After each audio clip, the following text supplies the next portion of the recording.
Assalamualaikum warahmatullahi wabarakatuh.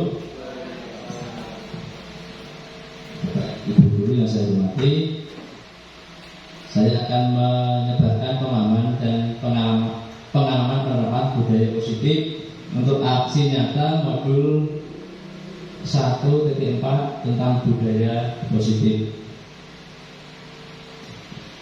Konsep pertama dalam modul ini, yang pertama yaitu tentang disiplin positif dan nilai-nilai kebajikan universal. Yang kedua, teori motivasi, hukuman, dan penghargaan restitusi. Kemudian yang ketiga yaitu tentang keyakinan kelas. Yang keempat, kebutuhan dasar manusia dan dunia berkualitas. Yang kelima, tentang restitusi 5 posisi kontrol. Kemudian yang terakhir yaitu tentang segitiga restitusi. Bapak Ibu guru yang hormati, yang pertama tadi yaitu disiplin positif. Apakah itu disiplin positif? Disiplin positif yaitu suatu pendekatan untuk menerapkan disiplin dari dalam diri anak tanpa hukuman dan hadiah. Jadi di sini untuk menerapkan kedisiplinan itu kita tidak perlu memberi hukuman atau hadiah.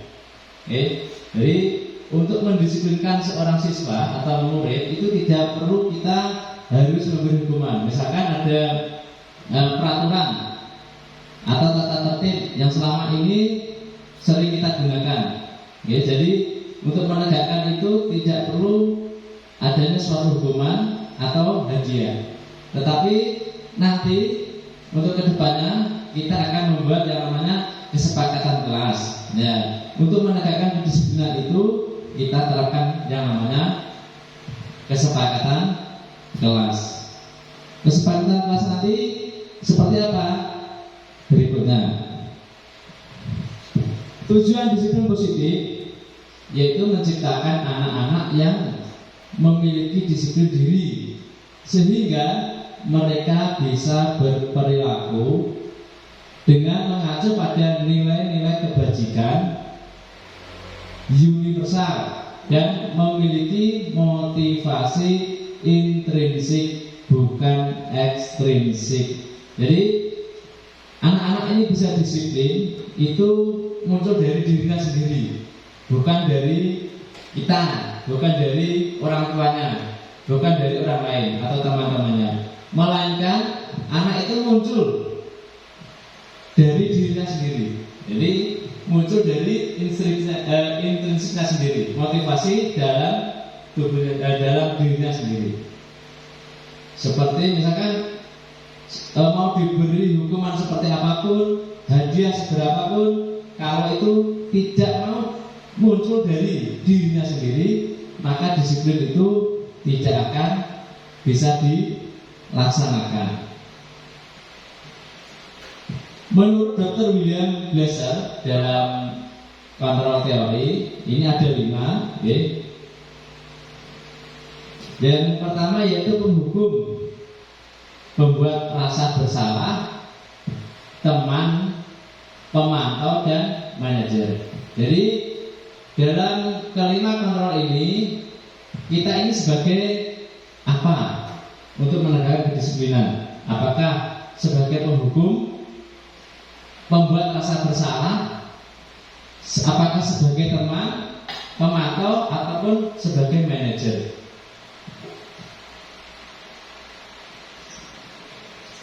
Nilai-nilai kebajikan universal yaitu keadilan, ada keadilan, tanggung jawab, kejujuran, bersyukur, lurus hati, berprinsip, integritas, kasih sayang, rajin, komitmen, percaya diri, kesabaran, dan masih banyak lagi. Itu adalah nilai kebajikan universal. Jadi nilai-nilai yang dimana kebajikan atau kebaikan ini timbul dari dirinya sendiri, ya. Misalnya keadilan, jadi bagaimana anak-anak ini bisa memiliki rasa keadilan terhadap dirinya sendiri, orang lain, okay? Terhadap bapak ibu gurunya. Kemudian tanggung jawabnya seperti apa? Jadi muncul dari dirinya sendiri. Jadi tidak ada unsur paksaan, tidak ada unsur tekanan di sini. Yang kedua yaitu teori motivasi, hukuman dan penghargaan restitusi.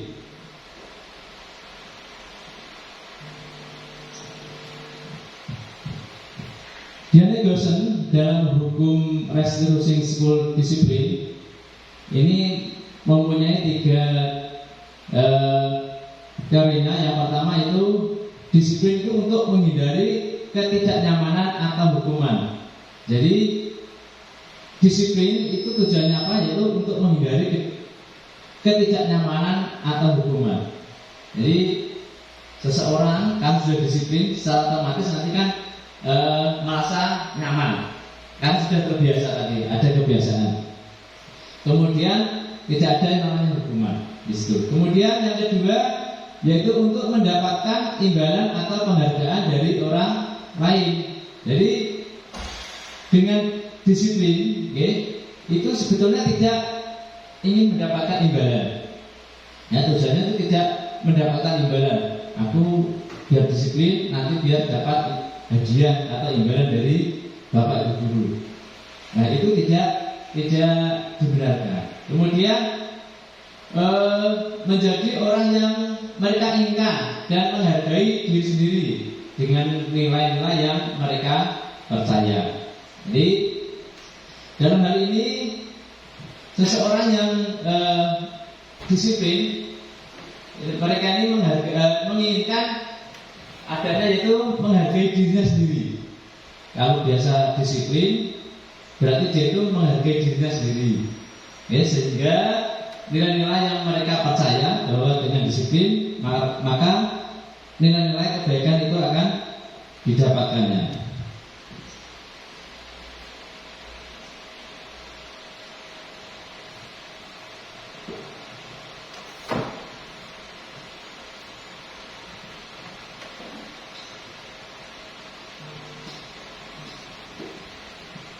Dalam mendisiplinkan murid, rasanya hilang ya.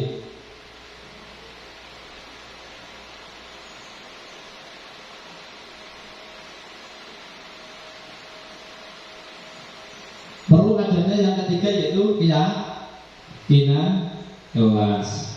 Jadi apakah keyakinan kelas itu? Keyakinan kelas itu merupakan metode untuk menimbulkan kembali disiplin positif yang didasari oleh motivasi dari dalam dirinya.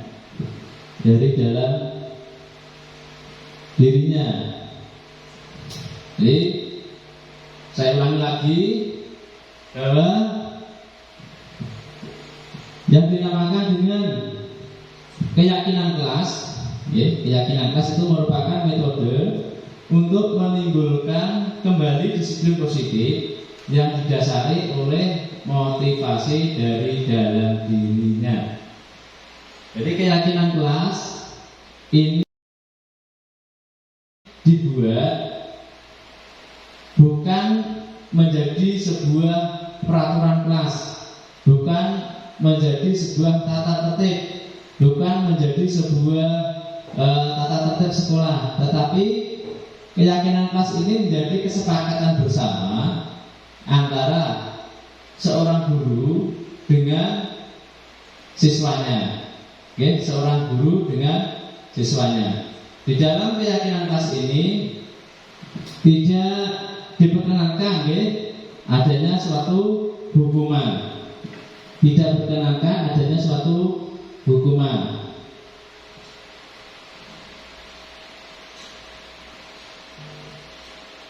Contoh, untuk keyakinan kelas itu merubah sebuah kalimat yang negatif menjadi sebuah positif. Misalkan contoh, jangan berlari di kelas atau koridor. Jadi ada istilah ini seakan-akan ini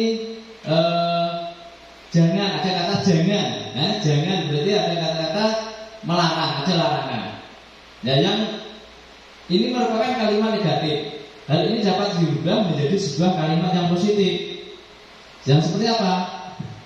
Ya, kita buat menjadi sebuah keyakinan kelas, kita diskusikan dengan anak-anak, berjalanlah di kelas atau koridor. Oke. Berjalanlah di kelas atau koridor. Jadi tidak berlarian. Oke, tadi tidak berlarian, tapi berjalanlah di kelas atau koridor. Contoh keyakinan kelas misalkan di kelas 1. Setiap anggota kelas perlu belajar. Jadi setiap anggota kelas perlu belajar. Jadi jika keyakinan itu disepakati bersama, maka siswa dan guru ini berpedoman pada ini. Okay? Bagaimana kalau ada seorang anak yang tidak mau belajar? Kita tekankan lagi kepada keyakinannya tadi, karena sudah disepakati bersama.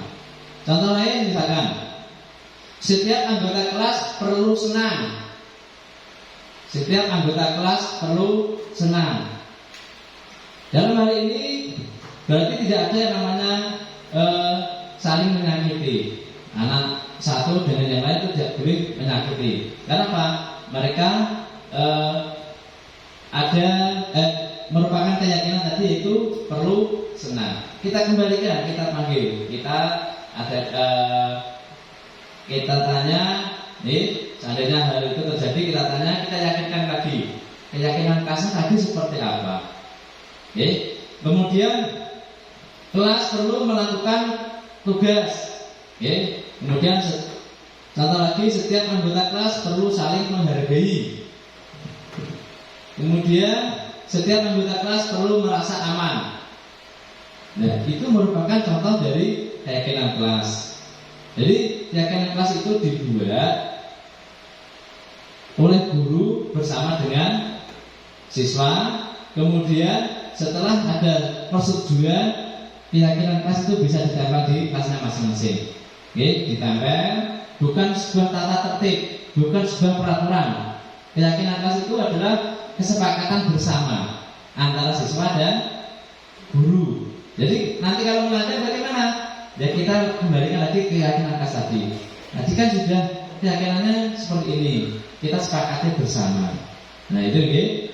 Kemudian contoh misalkan keyakinan kelas yang kelas 5. Selalu bersikap positif.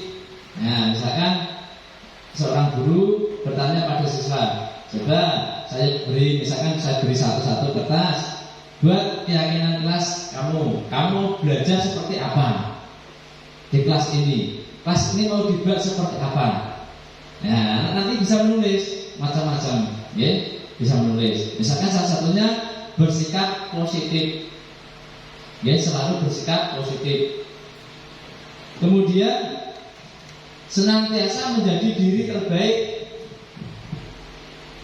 Jadi berarti mereka ini berlomba-lomba untuk menjadi yang baik. Kemudian percaya dan menghormati orang lain serta barang miliknya. Nah, kembali lagi menghormati. Jadi teman yang satu dengan yang lain ini saling menghormati. Kemudian berkomitmen terhadap setiap tugas. Jadi kalau nggak mengerjakan PR, kita kembalikan lagi tanya kesepakatannya apa. Oke. Kita berkomitmen terhadap setiap tugas. Jadi setiap tugas dikerjakan oleh siswa ini dengan dengan hatinya sendiri, ya, dengan istilahnya apa? Tidak ada unsur paksaan. Jadi mereka itu timbul dalam dirinya sendiri. Kemudian senantiasa membantu. Nah ini contoh dari keyakinan kelas.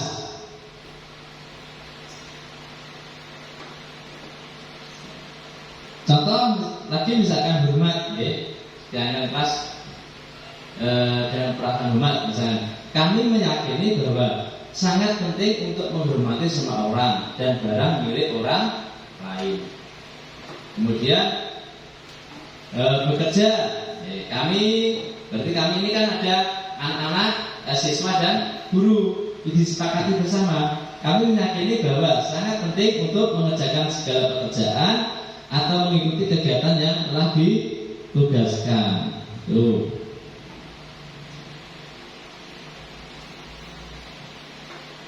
Itu merupakan keyakinan kelas.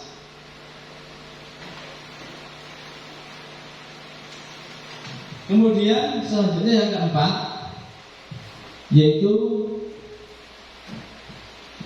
kebutuhan dasar manusia dan dunia berkualitas. Kebutuhan dasar manusia, antara lain yaitu bertahan hidup, survival. Jadi kebutuhan yang dasar manusia itu adalah bertahan hidup. Yang kedua yaitu kasih sayang dan rasa diterima. Kasih sayang dan rasa diterima. Bahasa Indonesia apa itu? Love and apa itu? Love and belonging, betul ya. Kemudian kebebasan, freedom. Jadi manusia itu bebas, butuh kebebasan. Kemudian kesenangan, kesenangan, fun, dan penguasaan atau power. Kebutuhan untuk bertahan hidup. Jadi manusia agar tetap berada di dunia ini atau sekitar ini, kita perlu namanya itu untuk mempertahankan hidupnya. Dengan cara apapun agar hidupnya ini tetap bisa bertahan. Orang sakit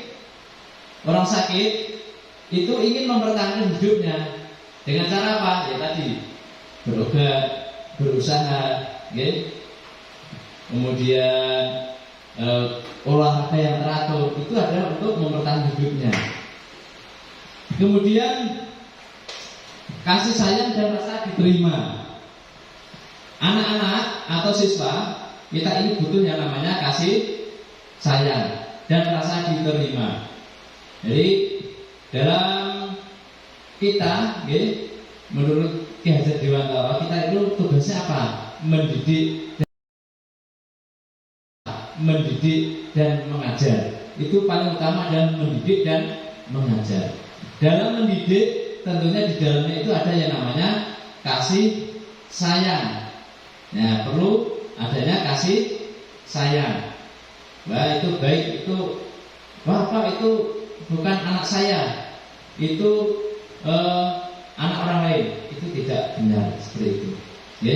Kalau di sekolahan, berarti itu anak kita. Kita mendidik dengan sepenuh hati. Kita mendidik dengan sepenuh hati. Mendidik itu menuntun. Mendidik itu menuntun. Kalau diibaratkan seorang petani, kita mendidik itu diibaratkan seperti petani. Kalau kita menanam padi, kita itu menanam padi, itu tugasnya kita apa? Sebagai petani itu merawat sampai nanti panen. Itu tugas seorang petani, merawat. Pertama tanahnya diolah dulu, kemudian kita pilih bibitnya, kita bibit-bibit tadi, kita semaikan. Kemudian kalau ada gulmanya kita semprot. Kalau ada hamanya kita semprot. Kemudian setelah itu kalau sudah tua kita panen, kita jadi nasi. Nantinya yang berguna bagi semuanya. Jadi ibaratnya seperti itu. Guru itu seperti petani ibaratnya. Dan anak-anak itu seperti apa? Ya seperti tadi padinya, tanamannya tadi. Nah seperti mereka ini masih bibitnya. Nah, agar baik tidaknya itu tergantung petaninya, merawatnya. Gitu. Kalau mengajar itu hanya mentransfer, okay? Kalau mengajar itu hanya mentransfer ilmu. Beda dengan, okay? Jadi mendidik dan mengajar itu merupakan satu kesatuan yang terpisahkan. Kalau mengajar itu mentransfer, mendidik itu menuntun, okay? Menuntun dengan cara yang tadi lemah lembut, dengan memberi keteladanan, contoh-contoh yang baik kepada anak. Tuh. Kemudian kebebasan, freedom, ya, kebebasan. Jadi setiap anak ini butuh kebebasan. Ya, terkadang anak-anak kan kalau kita ajar itu malah menggambar sendiri, ya, ada malah bermain sendiri. Nah, kita tidak boleh langsung menjudgment anak itu. Kamu diajar nggak mau nurut? Tidak. Kita harus bisa secara baik. Okay? Misalkan tanya, kenapa kamu tidak fokus pada pelajaran? Alasannya apa? Okay? Terus apa yang bisa kamu perbaiki agar bisa ikut dalam pelajaran ini, mengikuti dengan baik? Apa yang bisa kamu lakukan? Nah, seperti itu, okay? Tapi anak ini butuh kebebasan, namanya freedom. Jadi terkadang kita anak-anak diajari malah gambar, ya. Kemudian suruh menjawab nggak bisa. Di depan kelas malah bermain pensilnya. Nah, itu anak-anak ini butuh kebebasan. Kita bisa mencari alasannya seperti apa. Kenapa bisa seperti itu? Kemudian kesenangan. Anak-anak ini juga butuh yang namanya kesenangan. Jadi anak-anak di samping kita memberi materi pelajaran, anak-anak ini perlu senang. Maka kita seyogyanya dalam menyampaikan pembelajaran itu bagaimana anak ini happy, bagaimana anak ini bisa senang. Di tengah-tengah kita beri SPK sambil bermain. Nah, itu membuat anak menjadi lebih senang. Kemudian penguasaan atau power. Semua orang itu pasti ingin berkuasa. Tidak ada yang ingin berkuasa. Semua orang itu ingin berkuasa, ya, karena ingin melihatkan powernya seperti apa. Tuh. Kemudian yang kelima yaitu posisi kontrol. Posisi kontrol. Satu, ya, yang pertama yaitu sebagai penghukum. Jadi sebagai penghukum. Untuk kurikulum Merdeka, istilah penghukum ini dihilangkan. Diusahakan dihilangkan. Karena apa? Kita ini sebagai guru, tidak langsung menjudgment hukuman seperti ini. Khawatirnya apa? Kalau kita menggunakan penghukum, anak-anak ini memiliki sifat yang namanya pendendam. Namanya pendendam. Terkadang kita masih teringat dulu kalau kita diajarkan, kalau kita hanya dijewer sedikit pun, sampai sekarang mungkin masih teringat. Nah, itu kita tidak boleh yang namanya penghukum. Jadi posisi kontrol yang pertama sebagai penghukum, ini sedikit-sedikit dihilangkan. Kita kembalikan lagi kepada keyakinan kelas tadi. Tidak menghukum, tetapi kita gunakan sebagai apa? Konsekuensinya. Jika kamu melanggar seperti ini, konsekuensinya apa?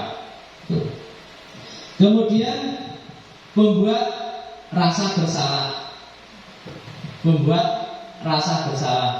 Jadi misalkan seperti ini,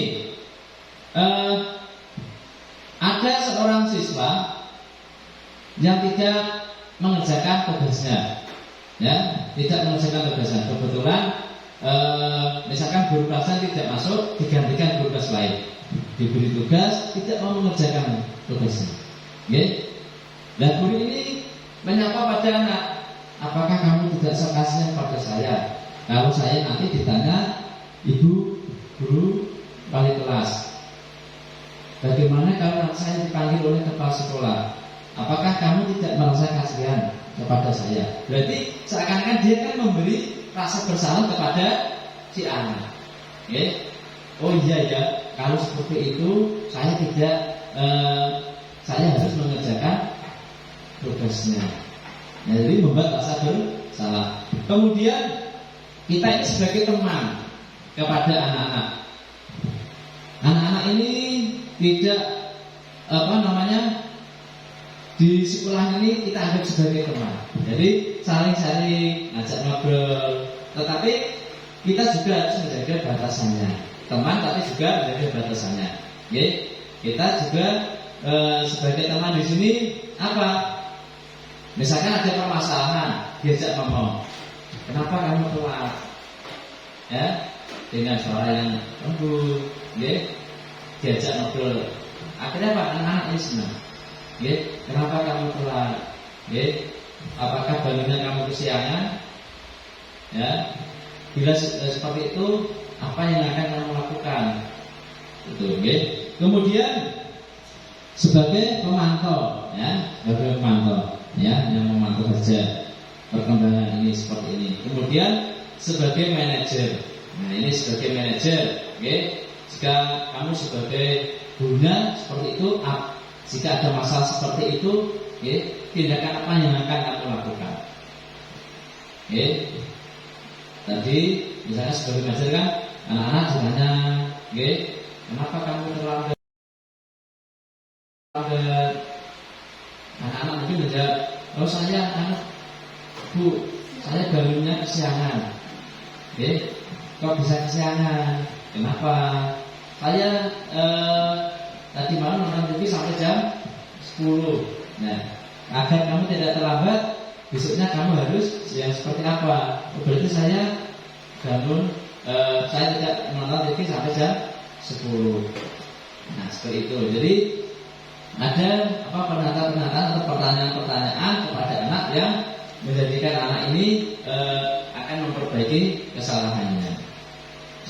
Kemudian yang selanjutnya yaitu segitiga restitusi. Ini ya segitiga restitusi.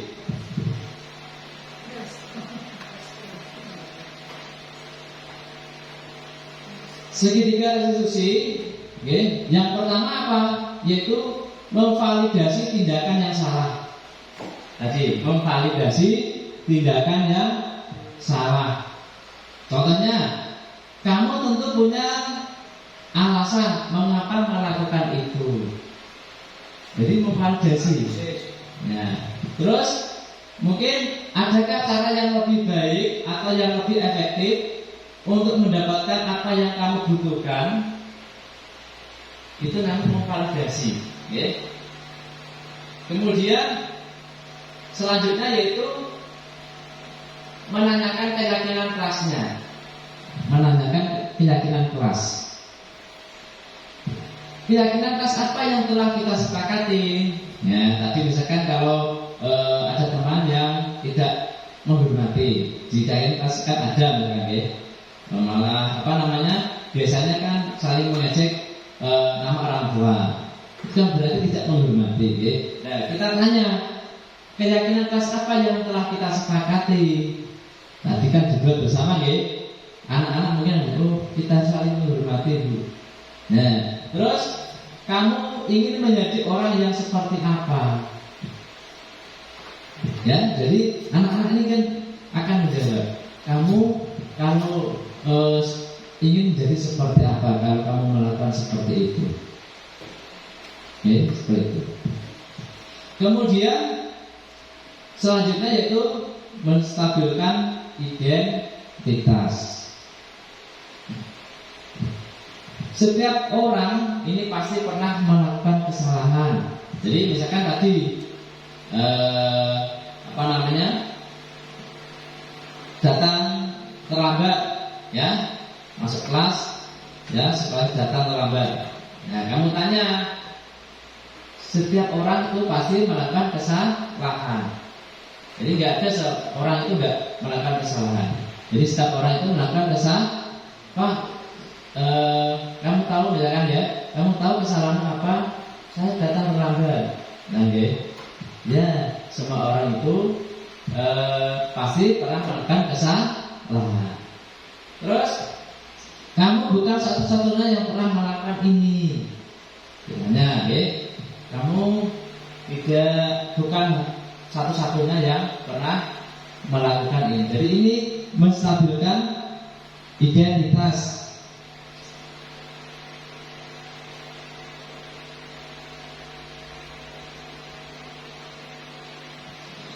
Menstabilkan identitas, atau stabilize the identity. Nah, di sini itu menstabilkan identitas.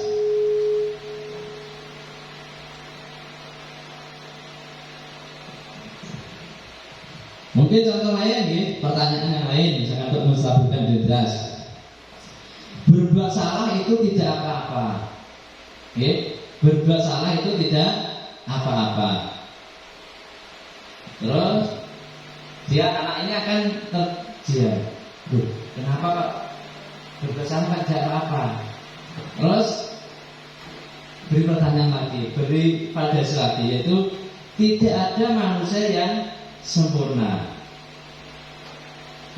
Anak ini kan wah, kok ragu sekali, tidak dimarahi, tapi tidak seperti itu.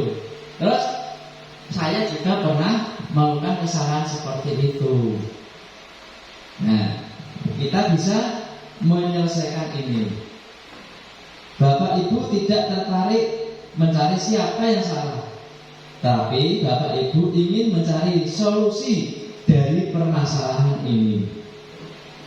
Kamu berhak merasa begitu.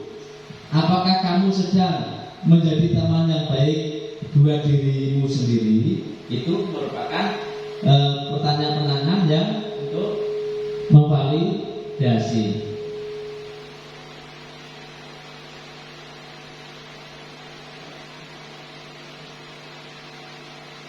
Kemudian memvalidasi untuk yang keyakinan kelasnya tadi. Padahal kamu bisa melakukan yang lebih buruk dari ini, ya. Misalnya keyakinan tadi, anak-anak ini tadi tadi namanya saling mengejek tadi, tanya.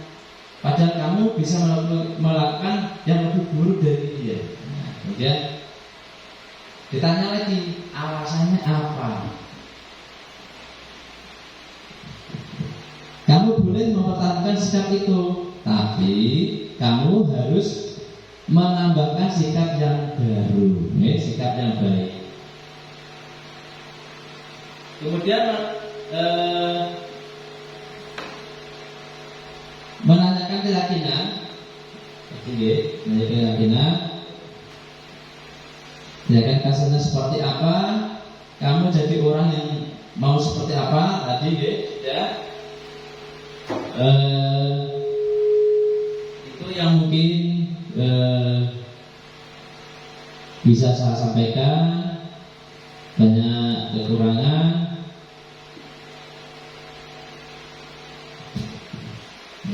ya. Kita saling sharing, kita saling belajar. Tidak ada yang sempurna, karena setiap manusia itu pasti memiliki kekurangan, memiliki kesalahan. Kesempurnaan hanya milik Allah Subhanahu wa Ta'ala. Itu yang bisa sampaikan. Kurang lebihnya mohon besar-besarnya. Billahi taufiq wal hidayah. Wassalamualaikum warahmatullahi wabarakatuh.